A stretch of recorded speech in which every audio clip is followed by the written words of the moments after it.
Hello, everybody, and welcome to another edition of the Bengal Tiger podcast. I'm Matthew Brune, and joining me once again is Shea Dixon. Shea, has the sweat dried on your body? It has, like, kind of. Now it just feels good in the air condition, but yes, not showered. We went and stood out well, we did an hour indoors, an hour outdoors. Yeah, So day one of practice, Brian Kelly let us in for all 2 hours, and we've got a lot of that coming with a multiple viewing periods. I think there's like 6 or 7 where we're going to see the entire practice. So yeah, buckle in, podcast listeners. There will be a lot of access this fall, which is not the norm, but it's a good thing for us. yeah. Definitely will come prepared next time. I mean, I was pretty prepared. Basketball shorts. I tried to come ready for to sweat, and even in those 30, 40 minutes outside, that's certainly what we did. But let's talk about this first practice because, like you said, about 2 hours, hour and a half, 2 hours of watching the team, watch them go through individual drills, watch the offense go through some 7-on-7 stuff, watch them go through one-on-ones, watch the O-line, D-line kind of go head to head there for a bit. Got to see some, depth chart type stuff. Maybe Shay has a depth chart prediction piece or depth chart piece out on the site, so check that out. I guess if we start on the offensive side of the ball, it's a lot of returners. It's a lot of names we already knew, and then you get to the secondary groups, and you get to the Aaron Andersons, the Logan Diggs, Caleb Jacksons, Mason Lunsford, and then you get the freshman tight ends. Where do you want to start when looking at this offensive unit? Well, we will point out the only person not at practice today was Yes. John Emery, and John Emery will be back. Brian Kelly confirmed tomorrow on Friday for practice. So that's good news. There is not any major injuries. Guys don't have academic work.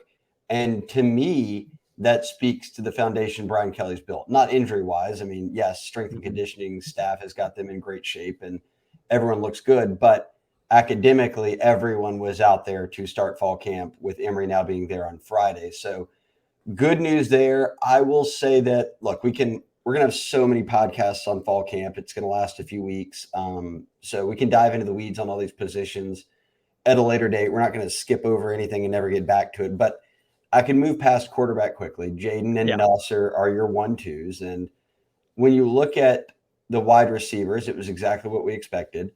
Your first team is Malik Neighbors, 1,000-yard receiver, and then Brian Thomas and Kyron Lacey, who are the two guys to step up last year and kind of fill those roles that Jeray Jenkins and Keishon Butte, vacated by moving on to the NFL draft.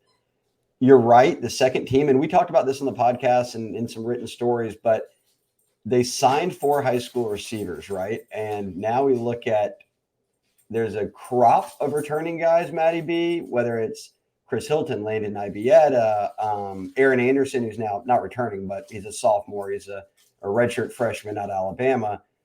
Those true freshmen have to catch those guys because Cortez Hankton, the wide receivers coach, started out camp with the first team we expected, with the second team full of veterans. Then we got to see that third team that's all the true freshmen. Yeah. Uh, I thought Kyle Parker once again looked the part. I think Shelton Sampson actually he did have a drop, I think, in the section that we were watching as far as the drills go, but Shelton Sampson physically, I think, looked more impressive than I expected him to. And then you get to like the Jalen Browns, the Kai Prions, who are some raw prospects, but obviously have high upside. The receiver room is basically what we expect it to be. I will say Aaron Anderson, seeing him in that capacity in person went a long way for me feeling better about him as a player this year because I loved his high school tape. Everybody in the world loved his high school tape. That's not hard to do. But coming off a year where he didn't play at Alabama, transfers come to LSU, you wonder if he still has that pop. And I think he very clearly did. So I was felt good about Aaron Anderson there. And then tight end, I think is the next spot to go to because I think the 3 freshmen looked really good. Mike Markway, Jackson McGohan, and Kamorian Pimpton, all behind Mason Taylor. I mean, that's a really, really good freshman class, and they lived up to everything I expected them to be on day one. Yeah, and with Aaron Anderson, remember he was hurt at Bama, then he was out for the spring because he was injured. So you Yeah. just were hoping to see him healthy for fall camp, and he was. And another note, I think in the spring, Brian Kelly said everyone but Armani Goodwin would be on track to be out there for fall, and Armani Goodwin was out there and was a full go. So good to see both those guys. Armani being one of the 8 running backs they have. So, and then if you toss in Jaden Daniels, they have 9 running backs, and Crazy amount of it's running back. it's a deep, deep room. So at tight end, though, we saw Pimpton, who we ranked as a top 5 tight end in the country on 3, make a spectacular sort of sideline, twist his body, makes Yeah. the grab with 2 hands. It was right up the alley of what you saw in his high school film of what his catch radius is, and we've talked about that a million times. He's going to be a really good tight end to watch. Your boy Jax McGohan was caught a few balls, looked smooth running routes. He'll probably put on a little bit of weight. That'll maybe be his mission in year 1, getting a little Yeah. bit stronger. But as you noted, Mason Taylor is their only returning tight end. He's going to be your first team tight end. And then Mac Markway comes in to block, and the addition of Connor Gilbreth, who's now on campus as a JUCO addition at tight end. He's a blocker. So Mike Denbrock's tight end room, Matty B, has gone from just before December when it was only Mason Taylor and Cole Taylor was transferring out to West Virginia, one guy on roster, to now you've got a deep group that's well balanced with inline blockers and slot tight ends. Yeah. The last part of the offensive line, kind of going back to what we talked about with quarterback, I don't think there's a lot to talk about with the starting 5.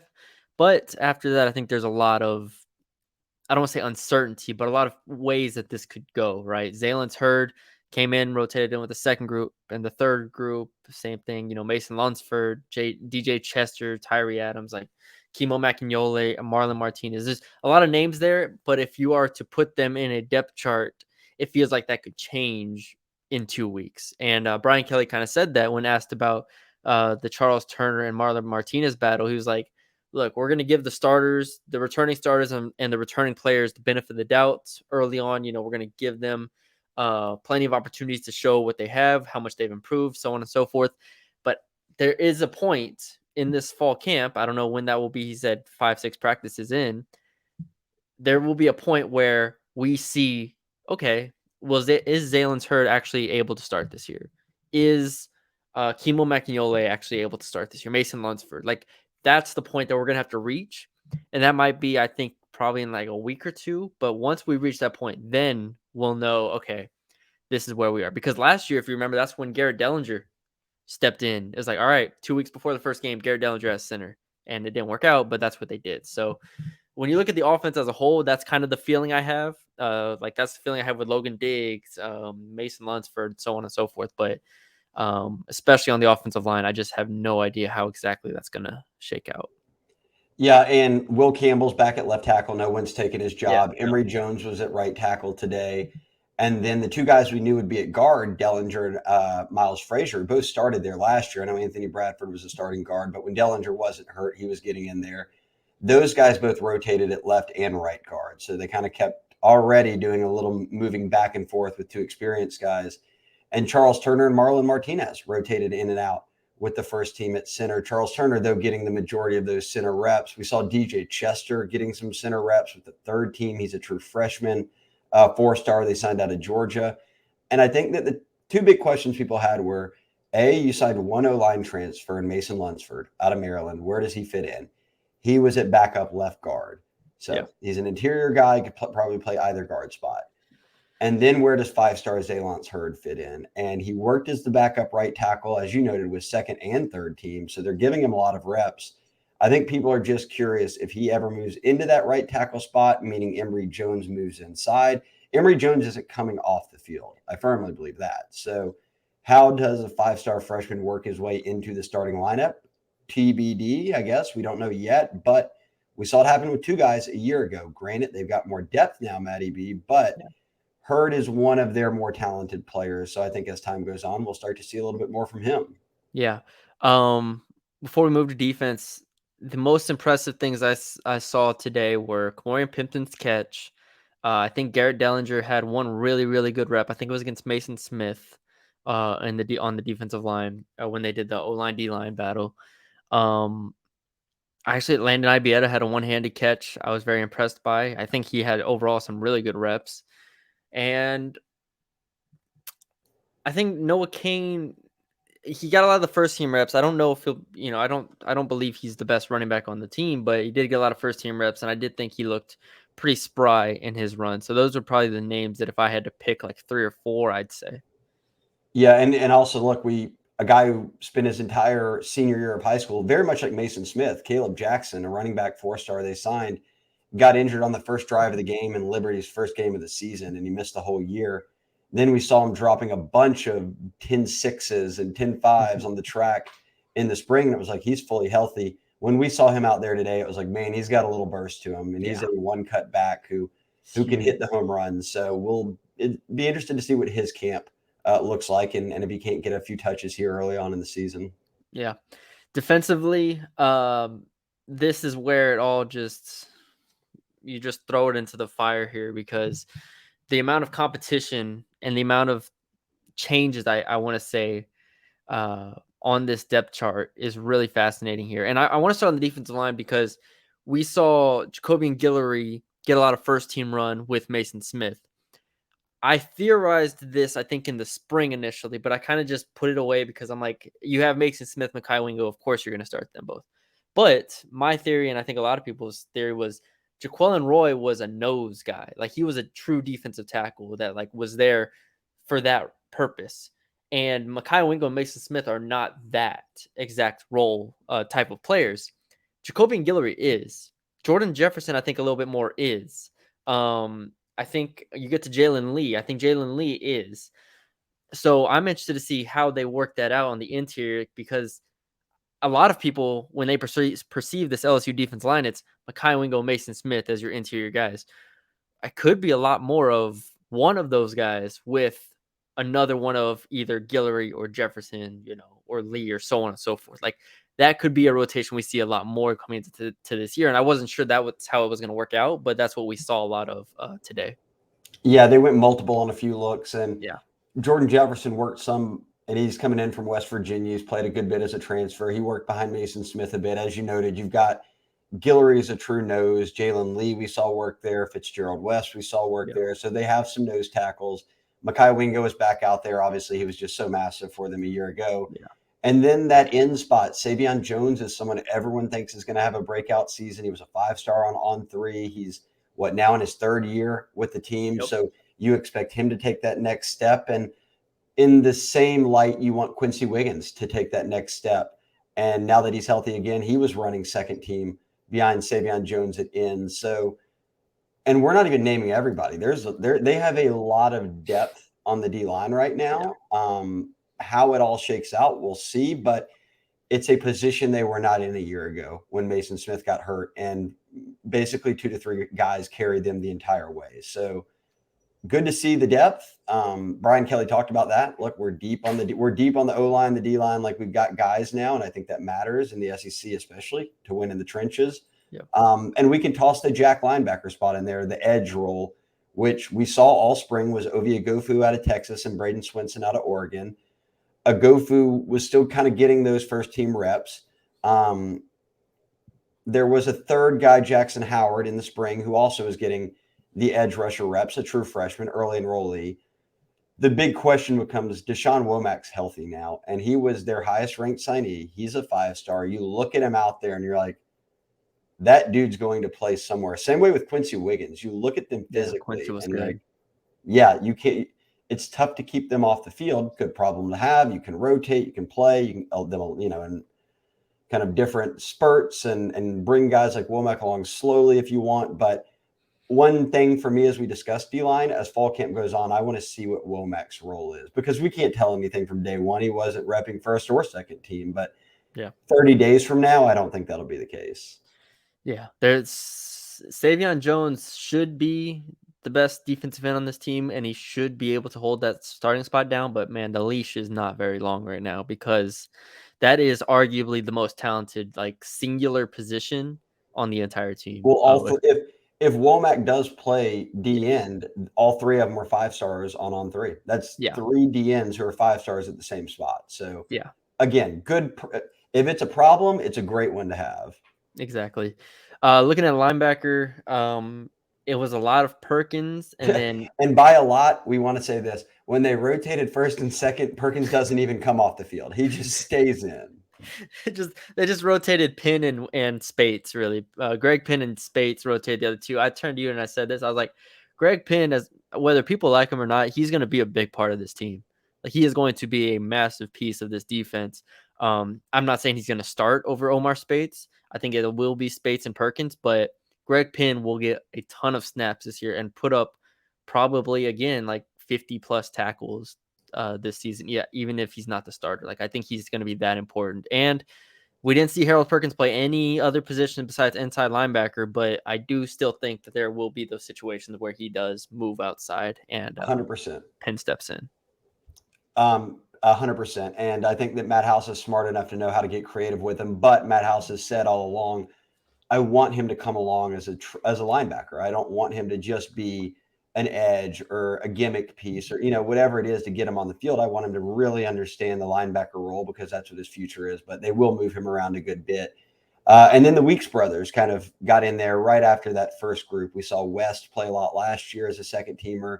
Now his brother Witt, who we both love, was out there rotating. They came out together a good bit. So you've got 5 guys, 4 or 5 guys at linebacker that you feel good about. And I would, if you throw both Weeks into the group, 6 guys that you feel good about. And that's a solid spot to be in for a team that really, again, just uses 2 linebackers. Yeah. Now this is where it all goes to hell.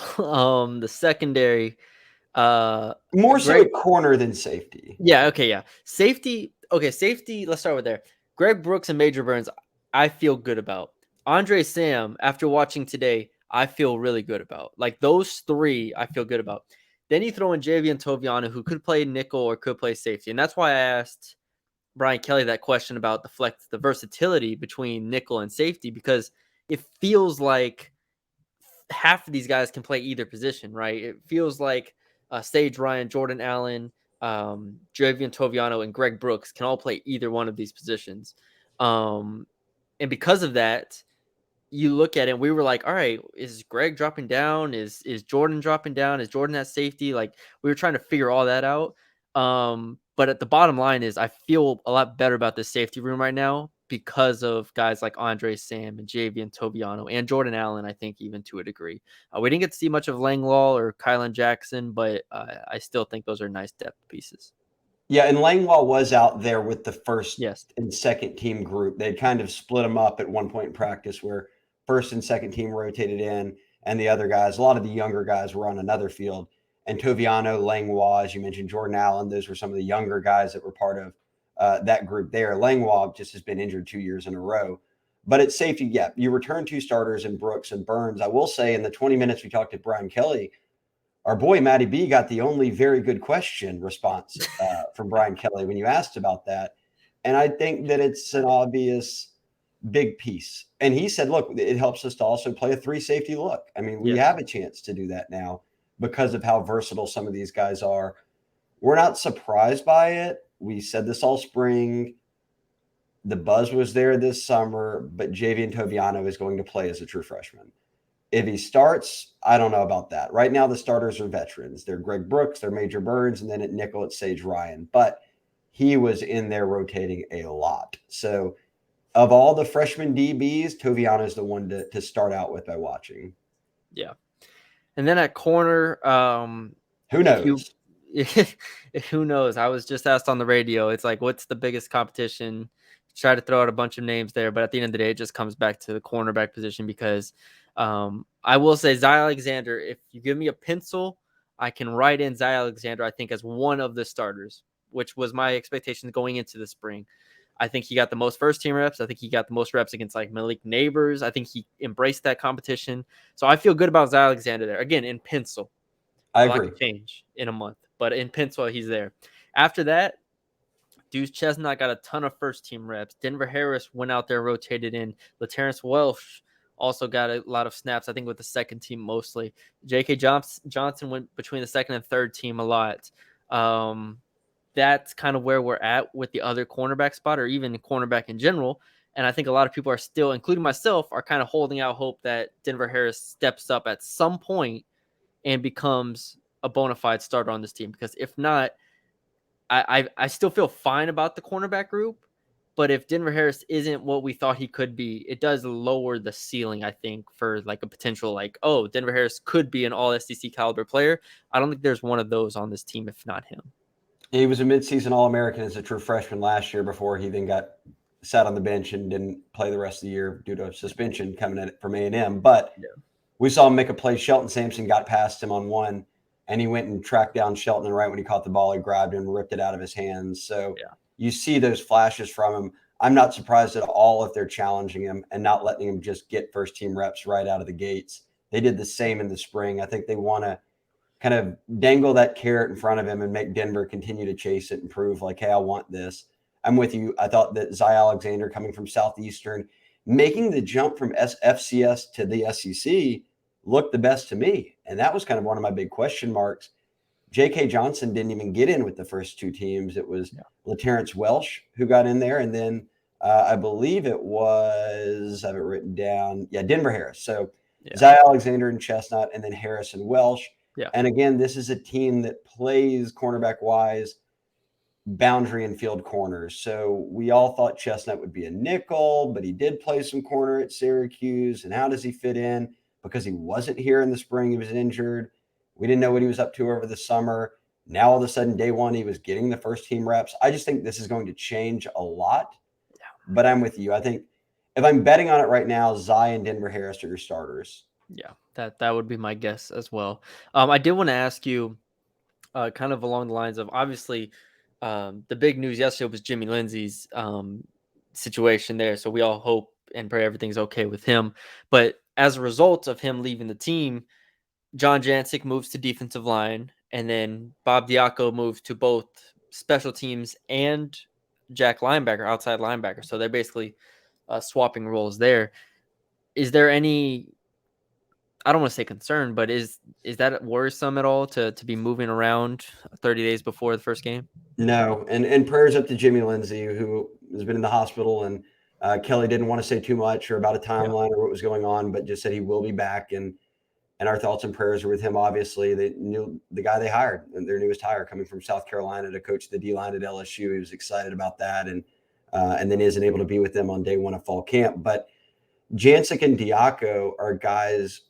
They have so much experience. I mean, Jancic's coached at multiple SEC schools. He's been around a long time.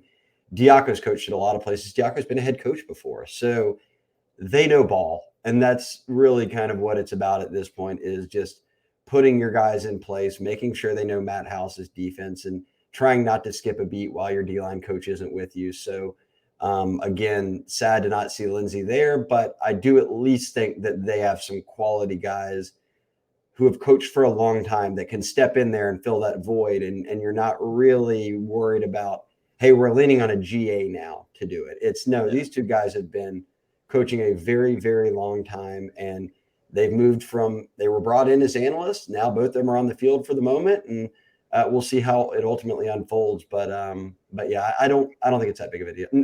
I'm not downplaying what losing your D-line coach means. I'm just saying that Brian Kelly has enough people on this staff in analyst roles who have been coaching in college football for well over 20 years. And because of that, it softens the blow a bit, especially during camp. Yeah.